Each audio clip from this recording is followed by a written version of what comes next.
Welcome to the Great Detectives of Old Time Radio from Boise, Idaho. This is your host, Adam Graham.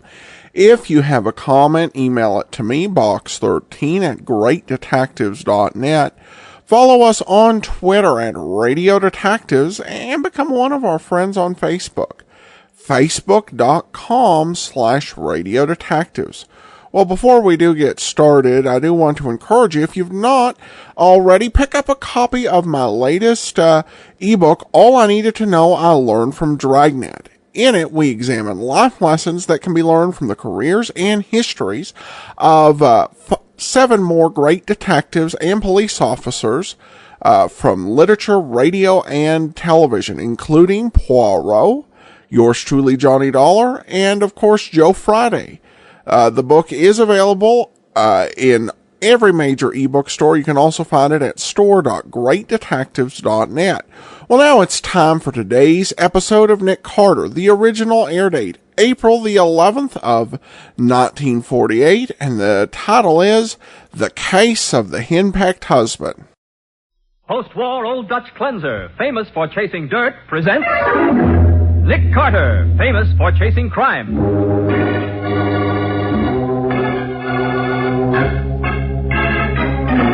Every week at this time, 2 great names are joined, as new post-war Old Dutch cleanser brings you one of the most resourceful and daring characters in all detective fiction, Nick Carter, Master Detective.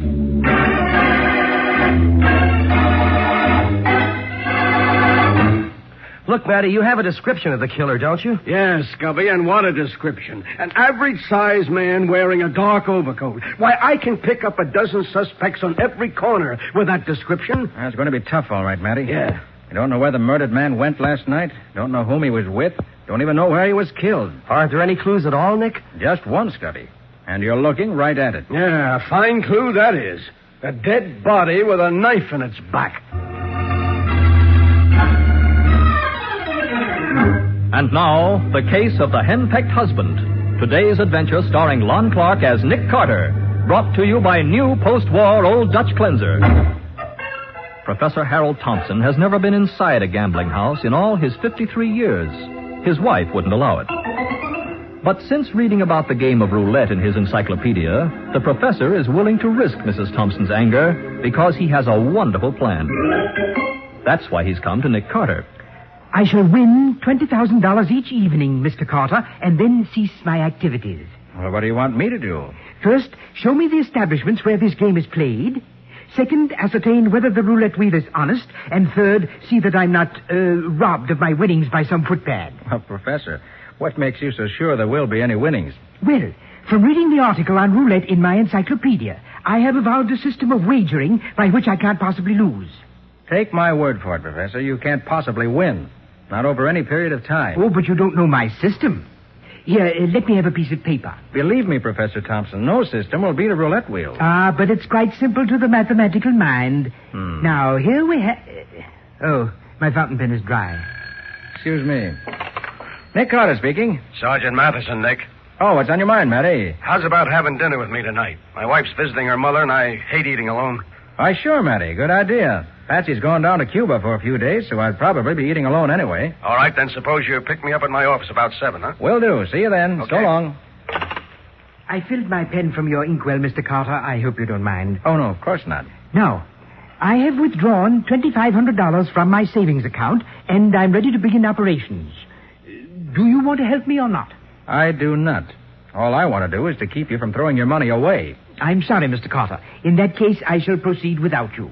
Good day.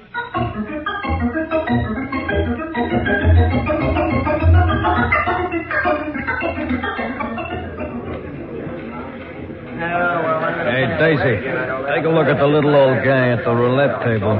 Hey, he's doing all right, isn't he? Yeah, he's doing too good. Hey, look, maybe I ought to go over and get acquainted, huh? Yeah, feed him a couple of drinks and keep him playing till the house gets those chips back. Mm-hmm. I don't want him leaving here with that kind of dough.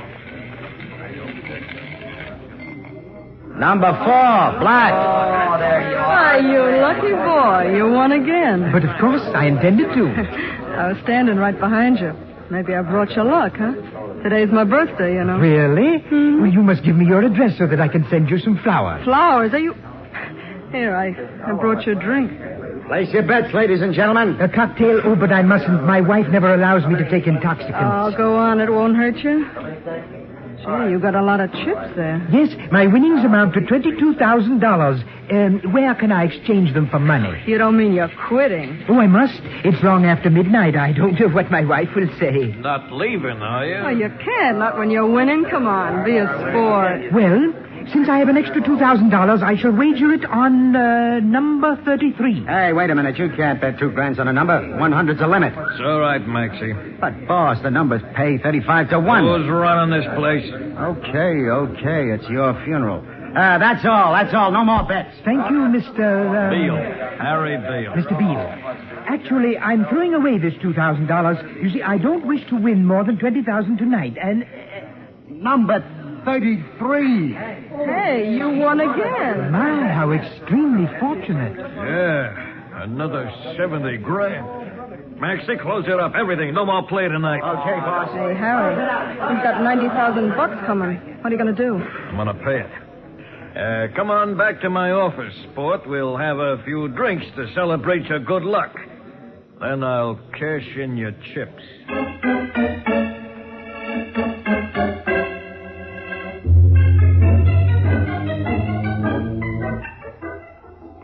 Imagine me winning all this money. Imagine. Oh, my. Come on, Palsy. You'll be all right when you get in the car. Oh, he's all right now, Maxie. Oh, but I should have been home long ago. Hey, maybe you'd like to stop for another drink before you go home, huh, Prof? Oh, no, Miss Gilmore, no. I might become a bit tipsy. And my wife... She don't like drinking, huh? My wife doesn't like anything. My wife doesn't like anybody. Except her brother Wilford, of course. He's been visiting us for 9 years. Yeah. Here's the boss's car, Prof. This blue convertible. Pile in. Very well. I shall drive. Oh, no, I'm driving, chum. You sit in the middle. Okay. Oh, where do you live, Prof? Far away. In the suburbs. Eastview. Oh. Hey, Maxie, it's going to be too windy driving out there with the car all open like this. You better put the top up, hadn't you? Nuts, the hell, do 'em good. I assure you that I am quite capable of driving. Hey, Prof, grab your hat. What did you... Too late, it's gone. Oh, so it is. Well, if you will let me out... No, you sit still. I'll get it. Thank you. Thank you very much. Now, let me... Prof, what are you doing? You don't want to get behind the wheel. Maxie's coming back. Hey, come back here. Prof, turn around. Go back for Maxie. Thompson never turns back. What's the matter with you? I was thinking of my wife. If she could see me now with you, Miss Gilmore, she'd murder me.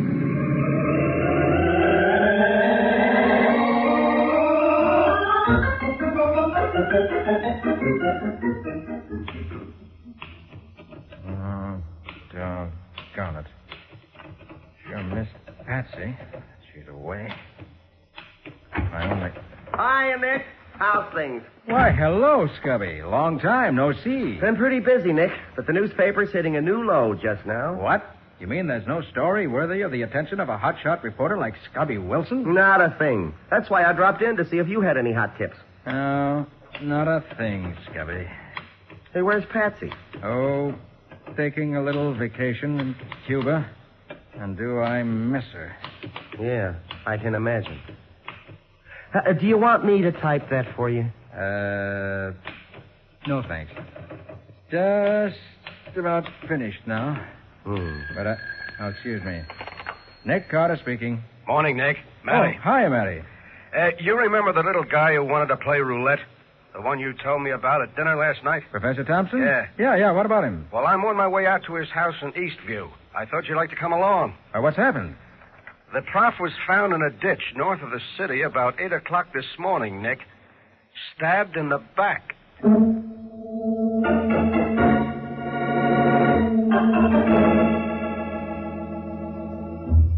When did you see your husband last, Mrs. Thompson? He left immediately after dinner last night, and... Is your name Mrs. Thompson? Well, now, look here. Never mind, Wilfred, dear. I feel strong enough to talk now. Now, don't excite yourself, Hannah. Remember your indigestion. All right, now, Mrs. Thompson. You know, I suffer terribly from nervous indigestion. Last night when Harold wasn't home by midnight, I was so furious. So worried, Hannah. Yes, so worried. That poor brother Wilfred had to get out of bed and phone the doctor. Mrs. Thompson, do you know where your husband went last night? I do not.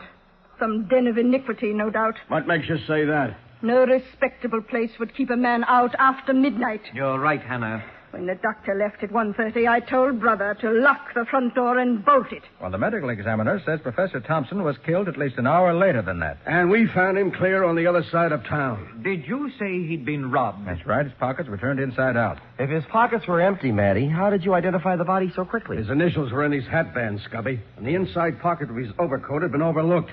His notebook and a letter were there. I can't imagine why anyone would want to rob Harold. I never allowed him to carry more than $5 in cash. According to what he told Nick, Mrs. Thompson, he had just drawn $2,500 from the bank. 20? He wouldn't dare. Now, Hannah, don't excite yourself. And only last week he objected when I spent $50 to get Brother a new suit. Well, my dear, you know Harold never liked me. Can't Wilfred buy his own clothes? Wilfred is temporarily out of employment. Mr. Carter, did my husband mention why he drew that money out of the bank? I think he intended to play roulette with it, Mrs. Thompson. That's what he was doing, gambling, throwing his money away and then getting himself killed. There's always the insurance, Hannah. Huh? Why, Wilfred, of course. $10,000. And in a case like this, we'll be able to collect double indemnity, too. Isn't that right, Mr. Carter? You'll have to settle that with the insurance company. $20,000. Well, brother dear, I guess everything is all right after all.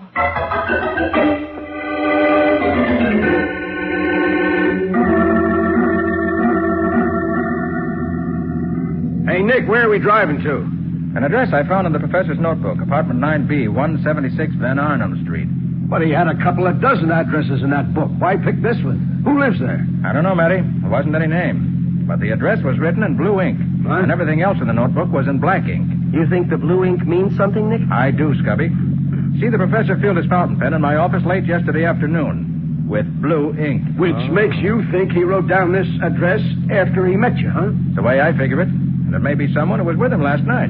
Well, 176 should be in this block. Yeah, this building on the right's the only one that looks like an apartment house. Yeah. Now, I can't see the number, but there's a guy walking over here that ought to be able to tell us. Hey, you fellas sure made good time. Is this 176? Yeah, you're the police, ain't you? I am, but Well, come on, and I'll take you up. Up where? We're looking for apartment 9B. Sure, I know. I'm the one that sent for you. What? You sent for the police? Yeah, I'm the superintendent of the apartment house. It was me that found the body. What body? Daisy Gilmore's, of course. Like I said over the phone, she'd been murdered.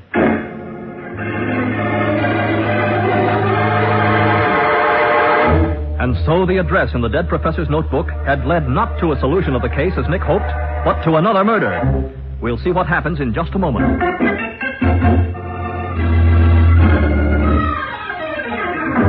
Now, back to the case of the henpecked husband. Today's adventure with Nick Carter, brought to you by new post-war Old Dutch Cleanser.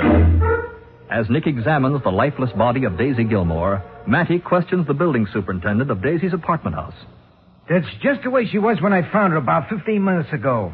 I seen right away she was dead, so I called the cops. Yeah? And what business did you have in this apartment? Well, I come in to clean up like I always do on Saturday afternoons. I get $5 for it. Uh-huh. How long do you think she's been dead, Nick? At least 8 or 10 hours, Matty. She was stabbed, wasn't she? Just like the professor. Yeah. Judging from the wound, I'd say it could have been the same knife. Yeah, then I'll bet he was killed here, too. It was inside someplace. Well, what makes you think that, Matty? Oh, I forgot you and Nick didn't see the body of the professor. No. Well, the knife didn't go through his overcoat. What? They put that on him after he was dead. Hey, could Miss Gilmore have been killed at 4:30 this morning? Might have been done that long ago. Why? Well, I seen a guy coming down the stairs from this floor about 4:30. Or maybe it was closer to 5. You say he was coming down the stairs? Yeah, I thought it was funny he didn't take the elevator, and I bet that's why. I bet he just killed her and he didn't want anybody to see him. Would you recognize the man if you saw him again? Oh, sure. He was about my size and he wore a dark overcoat. That's a swell description. Well, Look, you, what were you doing prowling around at 4:30 in the a.m.? Mr. Wagner on the floor below this couldn't find his key when he come home, see, so I had to get up and let him in. Look, do you know whether Miss Gilmore was acquainted with a Professor Thompson? No, but they might be able to tell you at the 60 Club where she worked. What? The 60 Club? Hey, Nick, that's a gambling joint. Sure it is. It's Harry Beale's place. And the professor was going to play roulette last night. Sounds like a definite lead, Matty. Look, Nick, I don't want to leave here until the medical examiner and the fingerprint boys come. Maybe you'd like to go over and talk to Beale, huh? I certainly would, and right now. Come on, Scubby.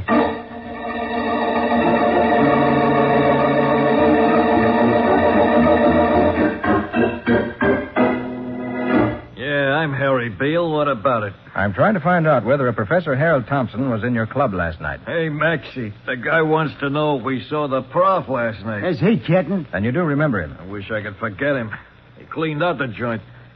You mean the professor won? He took $90,000 away from me, that's all. Oh. And in cash. I'll be darned. That roulette system of his worked. Look, mister, there ain't any roulette system that works. The prof won in spite of his system. Yeah, that's what I get for running an honest wheel. Never again, believe me. And you say the professor had $90,000 in cash when he left here? Yeah, my cash. Not only that, he took my car and my girl. Daisy Gilmore? That's her. Oh, so maybe you were jealous, huh? Of the prof? Don't make me laugh. Look, if Daisy would have held the prof's hand even, he'd have fainted.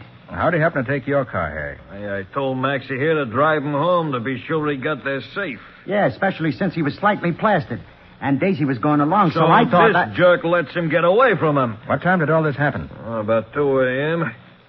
What's the idea of all the questions? Wasn't long after that the professor was robbed and murdered. You mean somebody knocked him off? Yes, somebody who knew he had that money. You knew about it, Beale. And so did you, Maxie. Hey, what are you picking on us for? What about Daisy? She was with him. We weren't. Both of you knew that, too. Maybe you expected her to get the money away from him. Maybe that's why one of you was waiting at her apartment when she got home. Waiting with a knife. Huh? What did you say? You mean Daisy got her, too? She's dead? She sure is. And you two got a lot of explaining to do. Now, look, you can't pin anything on me. I was still here at the club at 4:30. I got a dozen witnesses. What makes you so sure Daisy wasn't killed after 4:30? Look here, Harry.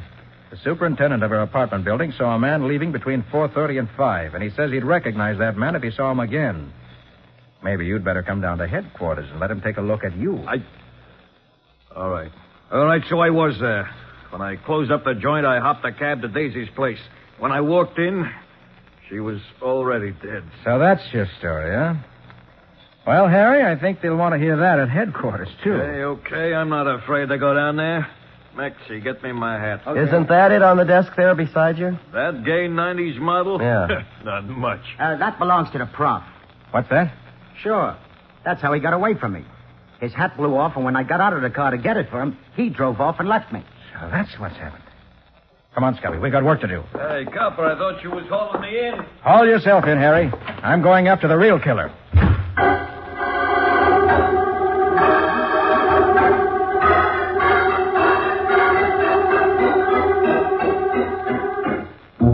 Mrs. Thompson, did your husband own a car? Yes, but I didn't let him drive it.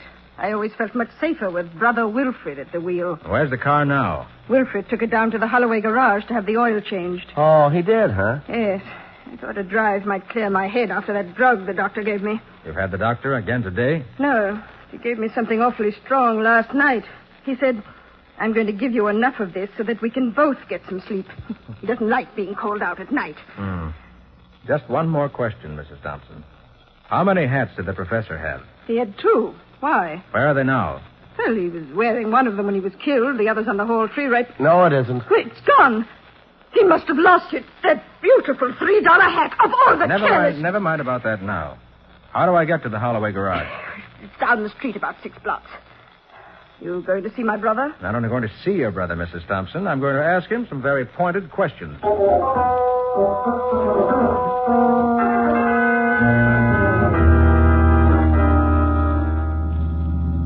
Look, Nick, you're not really sure that Wilford killed the professor, are you? I'm positive, Scubby. Okay.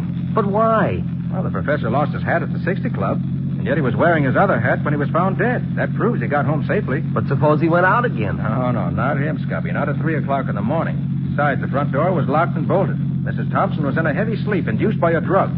So Wilfred must have let the professor into the house. Sure. After he killed him, he got the overcoat and the second hat off the hall tree. Put them on the body and then drove to the other side of town and dumped it in the ditch. Sure. Thought he'd make it look like a holdup. You think Wilfred also knocked off Daisy? I'm sure of it. The wounds in both bodies were made by the same kind of knife. Probably one he got from the kitchen. Oh, but Nick, how could he know about... We'll find out that later. Here's the Holloway garage just ahead. Hey, did you notice that car that just came out of the garage, Nick? Yes, and Brother Wilfred was driving it. His sister must have phoned ahead to warn him. Oh, I should have expected that. Now, darn it. Hey, do you think that we can catch him? Unless that bus of his can make better than 90 miles an hour, I can. Hold on, Scubby.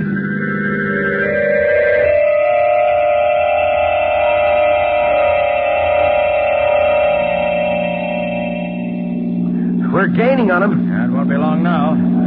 Oh, brother. Hey, you weren't kidding when you said hold on. Can't you even slow down on the curves? Not if I want to catch this guy. Well, take it easy. We're almost up to him now. Look, Scubby, I'm going to pull up alongside of him. If you want me to yell at him to pull over? No, it won't do any good. He knows what we want.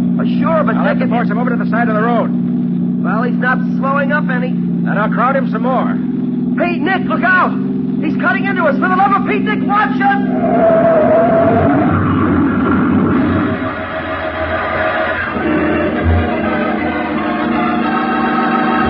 At high speed, the killer swerves his car directly into Nick's, and with a crash, both autos leave the highway. We'll see what happens in just a moment.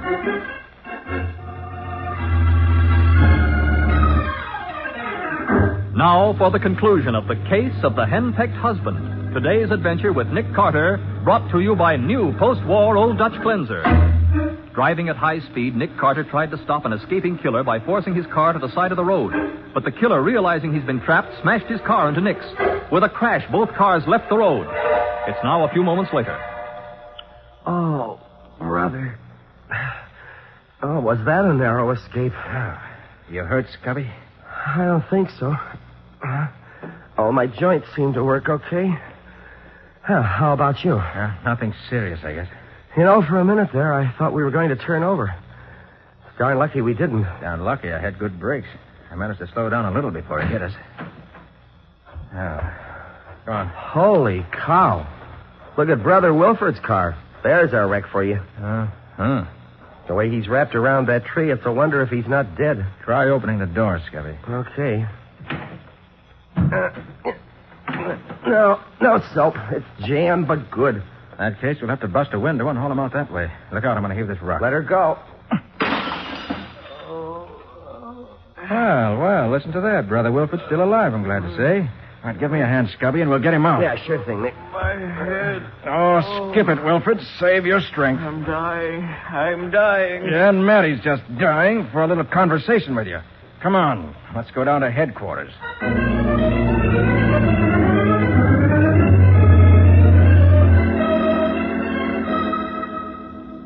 What's the doctor say, Matty? No bones broken, plenty of bruises, and a possible concussion. We'll know in a minute, Nick. It's a wonder we're not all dead after what happened. You can come in, Sergeant. Doc says no concussion. You can talk to him if you want to. Brother, I sure do.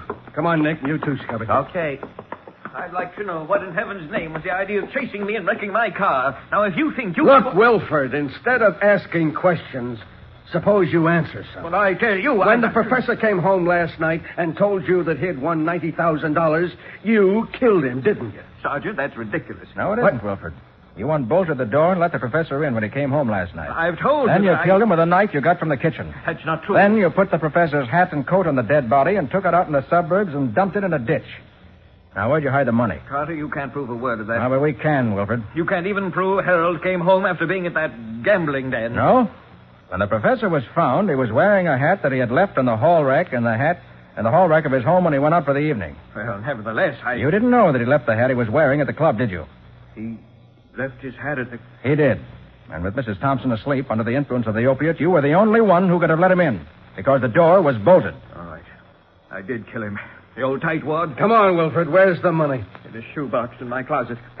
Look, how did you find out about Daisy? I saw her sitting in the car when I let Harold in. And knowing she could swear that he got home safely, you had to get rid of her. Well, So you asked the prof about her, and he told you everything. He even gave you her address, which he'd written down in his notebook. All right, if you know everything, why ask me? We'd just like you to hear you tell it, that's all. So long for now, brother. We'll have a confession ready for you to sign in a little while. Oh, Nick, do you still have that notebook? The one with the professor's roulette system in it? Sure I do, Scubby. Why? Well, I was just thinking I'd sort of like to copy down the system he figured out to beat the game. Scubby, are you nuts? No. If he could win $90,000 with it, why, I don't see why Scubby, I can't possibly... You ought to know better. Whatever the professor won, he won in spite of his system, not because of it. Oh, yeah, sure, Nick. You're right. But I'll bet I can write a swell story on it for the Sunday paper.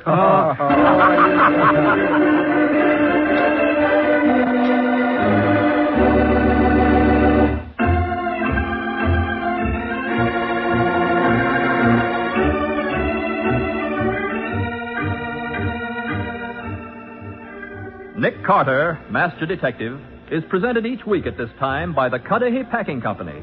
It is produced and directed by Jock McGregor and is copyrighted by Street and Smith Publications, Incorporated.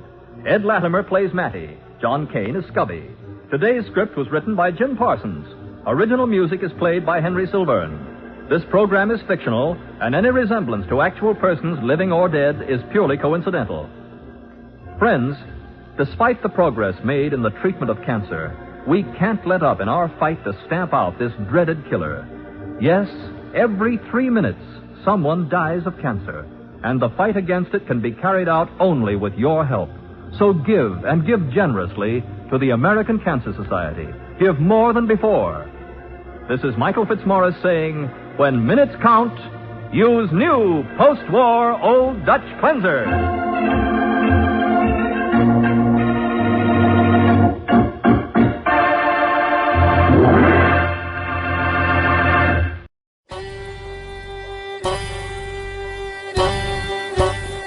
This is Andrew Rhines with OTRWesterns.com, where we stream live old-time radio westerns 24 hours a day, 7 days a week, with a special twist. You select the tracks that get to be played. We've got 1,000 different episodes from shows like Gunsmoke, Tales of the Texas Rangers, Escape, Gene Autry, and many more. Come check us out at OTRWesterns.com/live. Again, that's OTRWesterns.com/live. You're listening to The Great Detectives of Old Time Radio with Adam Graham, and now let's get back into the show. Welcome back. Well, a few very solid twists in this episode. And a very strong anti-gambling message worked in. It's good for Patsy to get a break, particularly after what's happened in some of the recent episodes. She deserves it. All right, well, on to some listener comments and feedback, and have an email from Mal, who says, I love your show. Is there complete archive RSS available somewhere? Mal, thanks for the question. Unfortunately, there's not. We are over 1,600 episodes done, plus specials. And there's just not a way to maintain that sort of archive, at least not within the realm of what we have. We try to keep things up, particularly some of the older shows. Archives.greatdetectives.net. Feeds for a lot of different shows are there. Also, I do recommend that people can get the app for iTunes or for in the Amazon Android store, and at either of those locations you should get a fairly full archive. We've received generally positive feedback on the app, though I do know that some people don't tend to like its navigation, but that would be my best recommendation, is to try that out. Alright, well, that will actually do it for today. We'll be back tomorrow with yours truly, Johnny Dollar. And then join us back